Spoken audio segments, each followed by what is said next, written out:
খালা, এই ছেলে কে? এই ছেলেটা ওর খালাতো ভাই।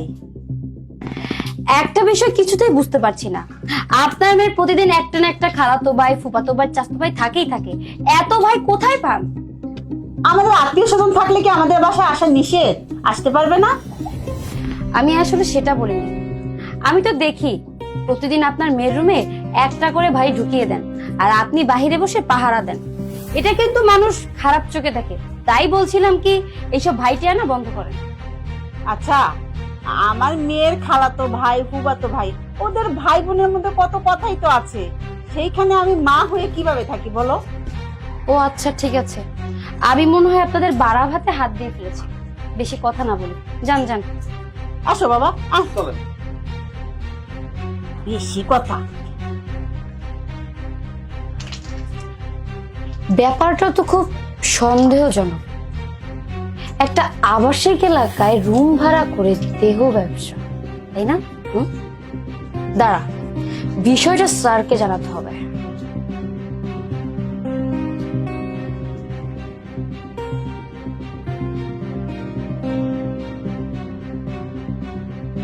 আসসালামু আলাইকুম স্যার। ওয়ালাইকুম সালাম। কে? স্যার, বনপাড়া আবাসিক এলাকায় একটা মহিলা রুম ভাড়া করে দেহ ব্যবসা করে। হোয়াট? কি বলছেন? আপনি যদি একটু আসতেন। হ্যাঁ, অবশ্যই অবশ্যই আমি আসবো। আর পুলিশকে ইনফরমেশন দিয়ে সহযোগিতা করার জন্য আপনাকে ধন্যবাদ। ঠিক আছে।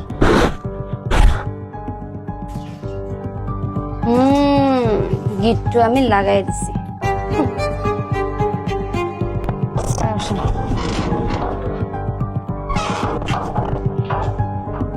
স্যার, এই যে বাড়িটা দেখছেন, প্রথম ফ্ল্যাট।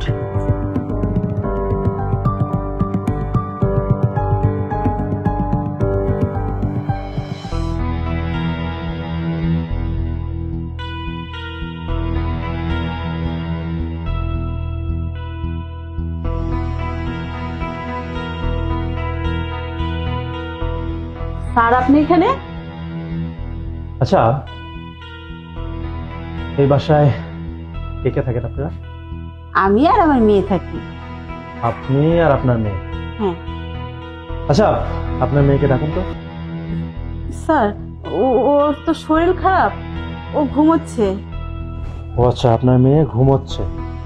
আচ্ছা, আপনার মেয়েকে ডাকুন, আমি জাস্ট কথা বলে চলে যাব। ডাকছি। মায়া, মায়া। হ্যাঁ মা, বলো। তুমি তো আসো।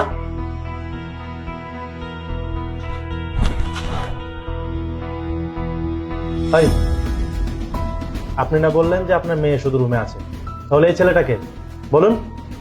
যে মানে স্যার, ও তো আমার হাজবেন্ড। হাজবেন্ড? আচ্ছা, আপনার যে হাজবেন্ড, আপনার কাছে কি কোনো প্রমাণ আছে? প্রমাণ? প্রমাণ? হ্যাঁ আছে, প্রমাণ আছে। না না স্যার, কোনো প্রমাণ নাই। আর আমি ওর স্বামীটা কিচ্ছু না। এই যে খালা দেখছেন না, খালা আমি এখানে আসলে প্রতিবারে আমার কাছে 5,000 টাকা করে নিত। হ্যাঁ, আমি ওর সঙ্গে রুমে একটু সময় দিতাম, সময় দিয়ে আমি চলে যেতাম। আমি সত্য কথা বলছি স্যার, আমাকে থানায় নেবেন না স্যার, আমি ওর স্বামী। চুপ করেছেন কেন এখন? কথা বলুন। মানে স্যার, এই যে টাকাটা রাখেন। আউট! আউট! আপনি কি আমাকে ঘুষ দিচ্ছেন? আপনার তো সাহস কম না, পুলিশকে ঘুষ দিচ্ছেন। আপনি আমাকে কি 4-5টা পেয়েছেন যে আমি ঘুষ নেই? আমি যদি ঘুষ নিতাম তাহলে ঢাকা শহরে আমার 4 থেকে 5টা বাড়ি থাকতো। আমার এলাকায় যান, আমার এলাকায় গিয়ে খোঁজ দিয়ে দেখুন, আমার বাবা মা এখনো টিনের ঘরে বসবাস করছে। আপনি সেই রাহাত পুলিশকে ঘুষ দিতে চাচ্ছেন? আপনার সাহস তো কম না।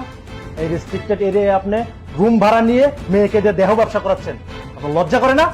শোনেন, আপনি সমাজটাকে নষ্ট করছেন। আপনি অনেক বড় অপরাধ করে ফেলেছেন। আপনার কঠিন থেকে কঠিনতর সাজা হওয়া উচিত। থানায় চলুন। কি সসম্মানে থানায় যাবেন, নাকি থানা থেকে লেডি কনস্টেবল এনে মারধর করতে করতে নিয়ে যেতে হবে? স্যার, আমার ভুল হয়ে গেছে, আমাকে মাফ করে দেন। শুনুন, আপনি কোনো ভুল করেননি, আপনি অপরাধ করেছেন।